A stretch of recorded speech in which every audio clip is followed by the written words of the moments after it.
je suis Christelle, ici la chaîne Académie de la Nouvelle Conscience, tchuss, en direct de l'escalade, les parois d'escalade.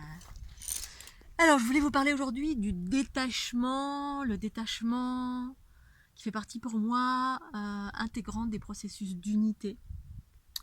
Alors, comme d'habitude, j'évoque ma conscience, mes expériences, chacun en fait ce qu'il veut.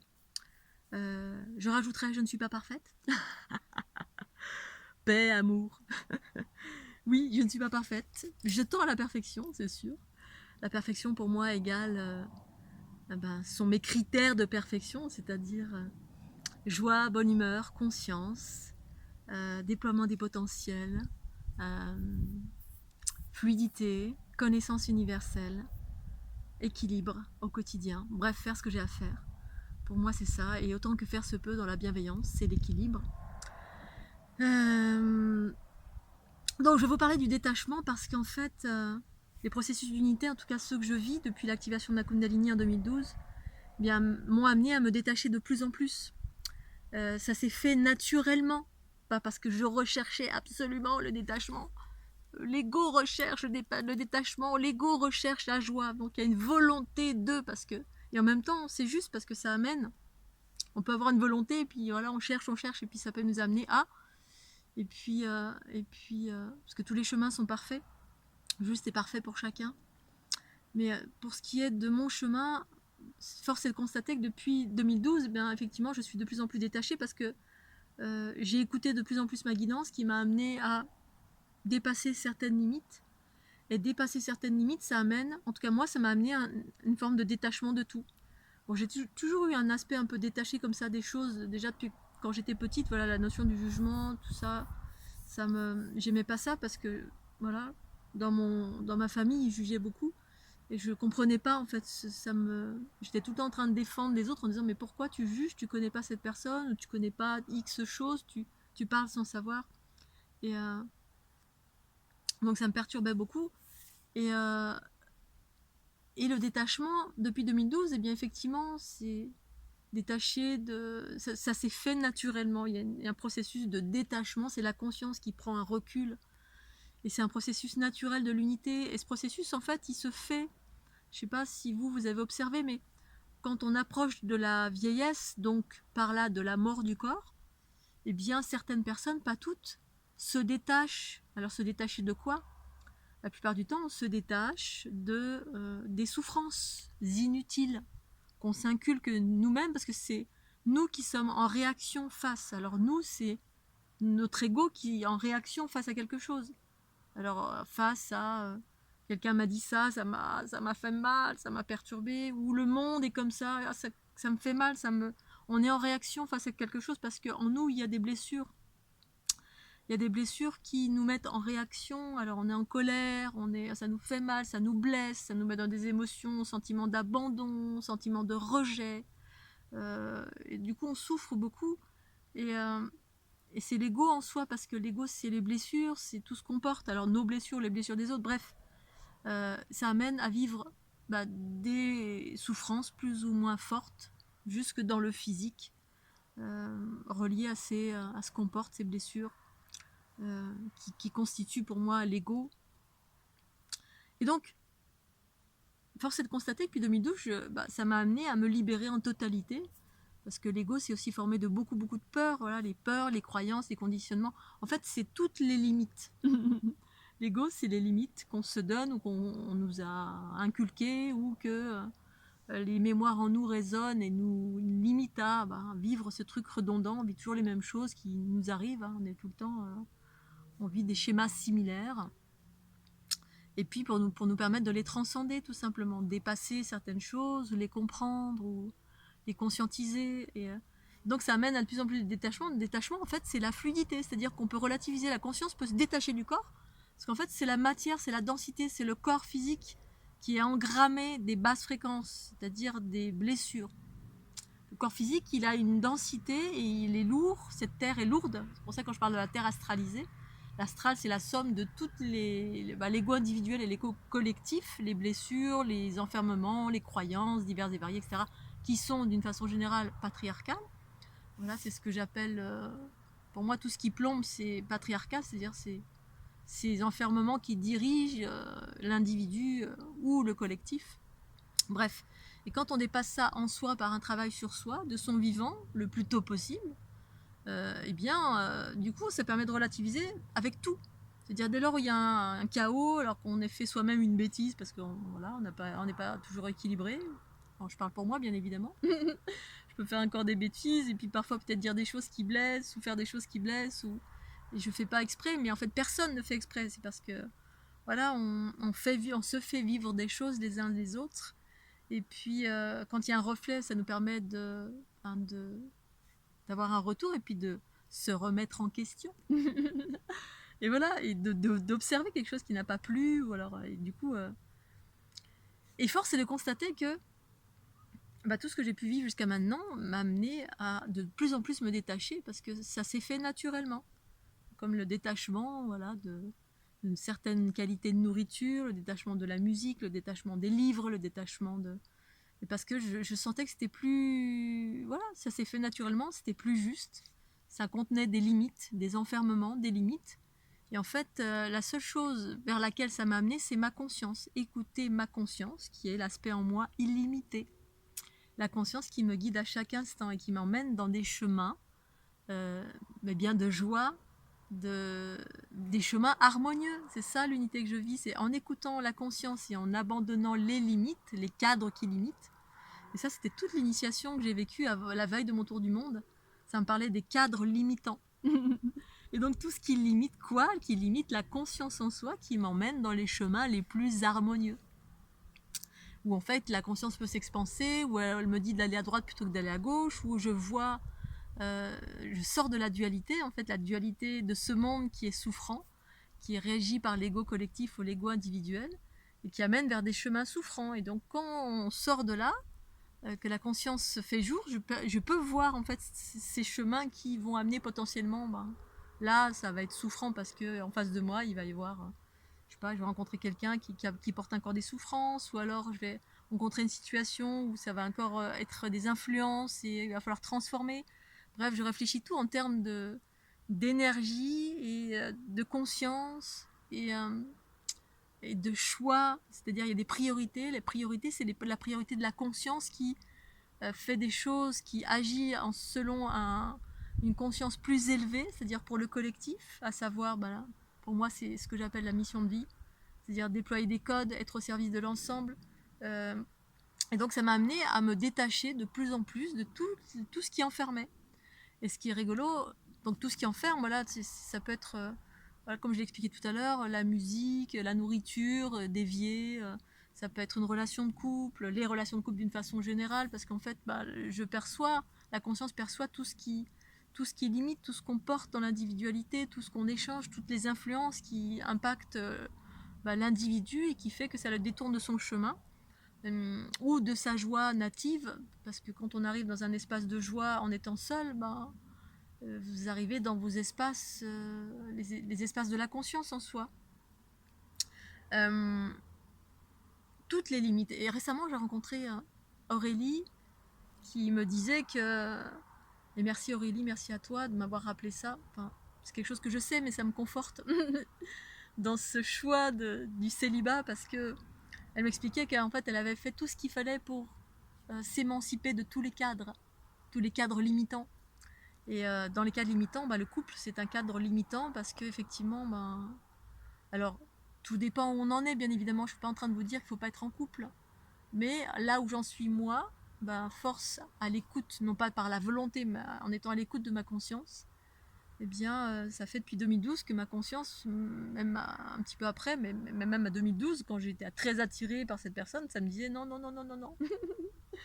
Et pourtant, j'y suis allée parce que, voilà, et c'était juste et parfait. Je regrette en rien toutes mes pensées, paroles et actions. Je regrette rien parce que ça me fait grandir, bien sûr. Ça m'a fait faire des expériences qui m'ont amené à comprendre. Et donc, les cadres limitants, c'est quand on enlève tous ces cadres, ça amène au détachement. C'est-à-dire le détachement, c'est la conscience en soi qui prend de plus en plus sa place, qui est souveraine et qui amène vers des chemins les plus harmonieux, qui amènent vers le plus de liberté, de souveraineté, d'harmonie et de déployer les potentiels, les codes. Moi, c'est les codes de la fleur de l'unité, mais pas que ça, qui permet de faire ce que j'ai à faire dans ce monde sans et passer dans mon amour universel. Et c'est ce que je vis déjà. Mais quand j'écoute ma conscience, bien sûr, quand je l'écoute pas, ça peut ramener dans des notions d'individualité et de ramener dans des choses individuelles et plutôt que dans des choses universelles. Et le détachement, eh bien, c'est ce que font la plupart des gens quand on se rapproche de la mort. Effectivement, on se détache. On se détache de tout ce sur quoi on s'arrêtait avant, tout ce qui nous faisait souffrir, tout ce qu'on trouvait important et ce contre quoi on était en réaction, voilà, que ce soit les peines de cœur, que ce soit le monde à l'extérieur que l'on observe, qu'on trouve c'est affreux ce qui se passe, toutes les réactions, eh bien, du coup, quand on approche de la mort, on relativise tout ça, on se dit, bon, c'est pas si important finalement. Et on s'émancipe. On se dit, ben finalement, c'est pas si grave. Et qu'est-ce qui s'émancipe? C'est la conscience qui permet ça. C'est la conscience qui, boum, a la capacité de s'élargir au-delà du corps. C'est-à-dire, c'est comme si, boum, vous sortez du corps. Alors, dans le corps astral, on peut le faire. Hein. On peut sortir du corps. Dans le corps astral, ça donne une dimension différente. Hein. C'est des mécanismes différents. Pour autant, ça peut permettre de relativiser aussi. Mais là, à partir de moi, de mes expériences, bah c'est pareil, ça permet de relativiser et de voir que je suis dans un jeu, je suis en train de jouer un truc là. Bah finalement, c'est pas rigolo ce que je joue. Mais c'est un jeu, alors je peux changer. C'est-à-dire que j'ai le choix de changer. Et plutôt que de vivre quelque chose qui est une influence et qui va m'amener et qui va me tirer vers le bas, bah de choisir de vivre quelque chose de plus joyeux, c'est-à-dire me détacher d'une situation. Alors tout dépend des situations. Il y a des situations entre guillemets inconfortables qu'on peut vivre dans la vie et qui sont révélatrices, qui nous font grandir. Voilà. Ça c'est ce qu'on a vécu pendant toute l'ère patriarcale. Les expériences négatives nous ont permis de grandir. L'ombre permet d'aller vers la lumière parce qu'on se remet en question, parce qu'on regarde en soi, etc. Mais à un moment donné, on peut se détacher en totalité de cela parce que y a autre chose de plus vaste qui est là, qu'on a touché, et qui s'appelle la conscience, et qui est universelle, qui est bien plus vaste, et qui peut se détacher en fait des souffrances du monde en totalité. Les siennes, celles qui sont extérieures, parce que je les observe, je les vois. Et donc, on peut choisir le chemin, c'est-à-dire, ah non, finalement, là, ça va être souffrant, et même s'il y a une attirance, par exemple, bon, ben voilà, quelle qu'elle soit, tiens, j'ai envie d'aller à tel endroit parce qu'il y a une fête, ou j'ai envie d'aller danser, mais il y a une part de moi qui me dit, oh non, là, tu ne vas pas ce soir parce que ça va être compliqué. Il va y avoir quelque chose peut-être qui va me tirer vers le bas. Et donc, d'écouter la conscience, c'est ça sert à ça.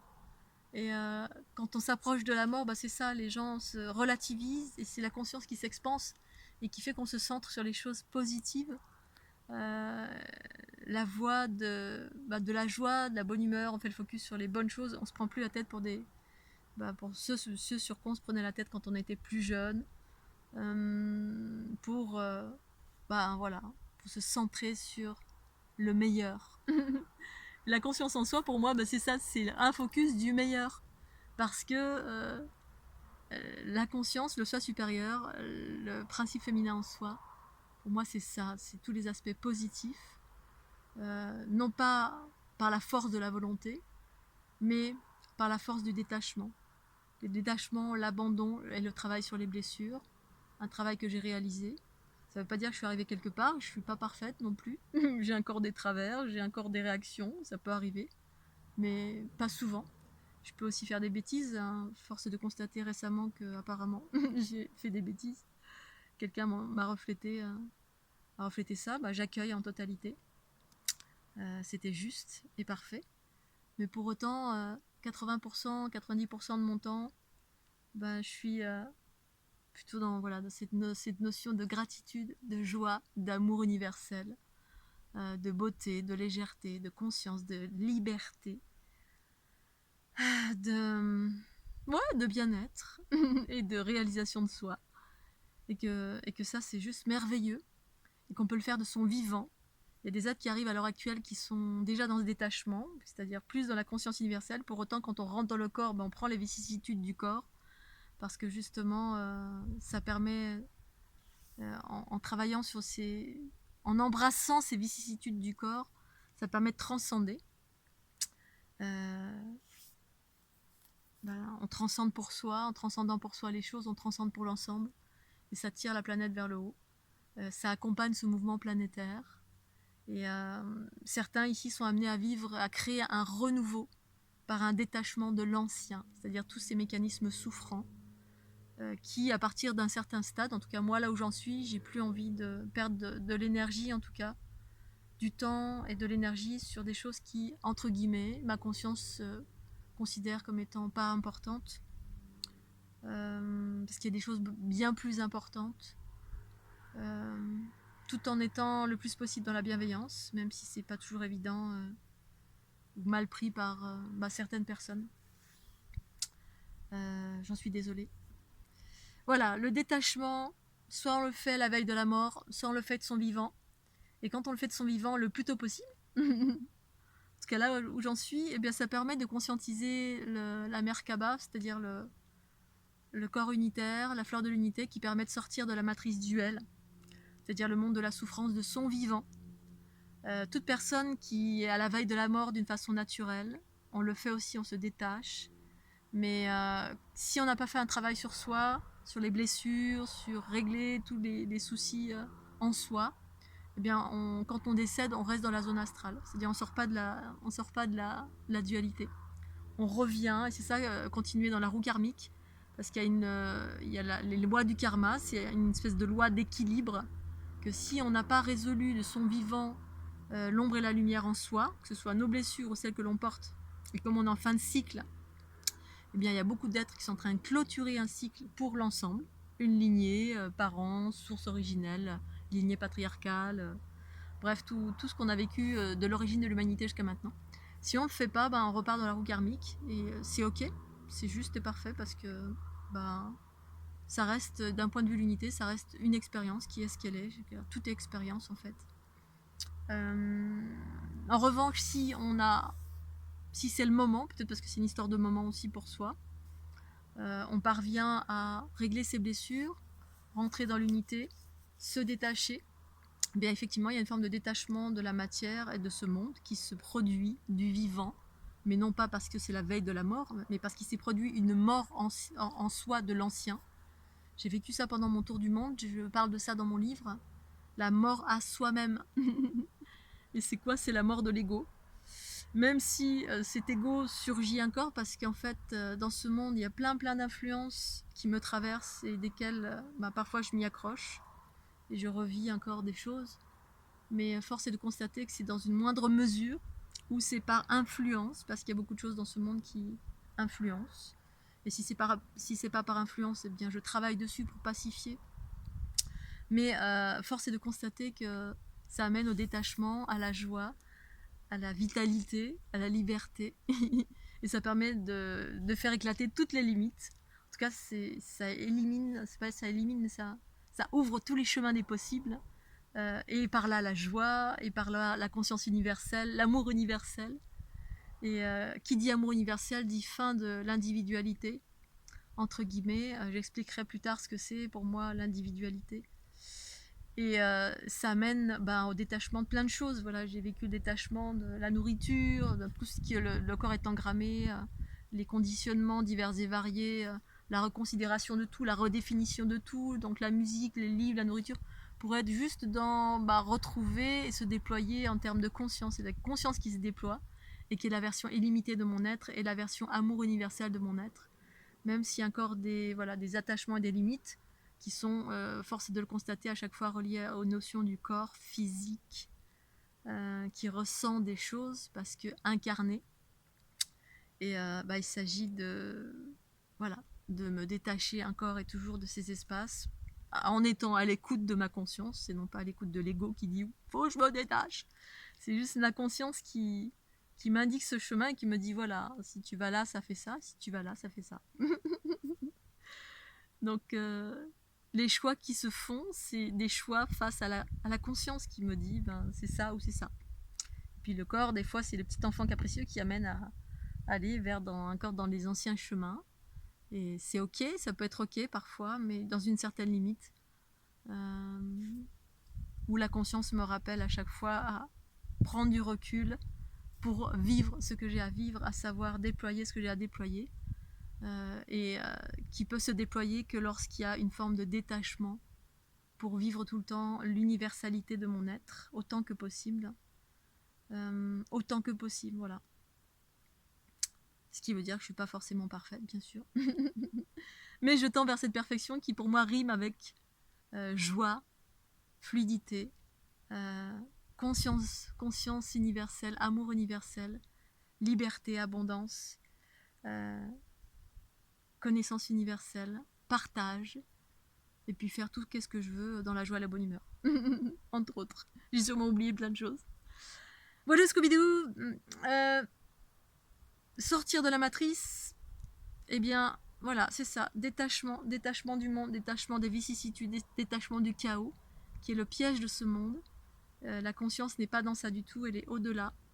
Et elle peut choisir de rentrer dans la souffrance ou de rester dans l'harmonie, l'unité, l'amour, la joie, la bonne humeur, la connaissance universelle et déployer tous ses potentiels en étant dans ce détachement.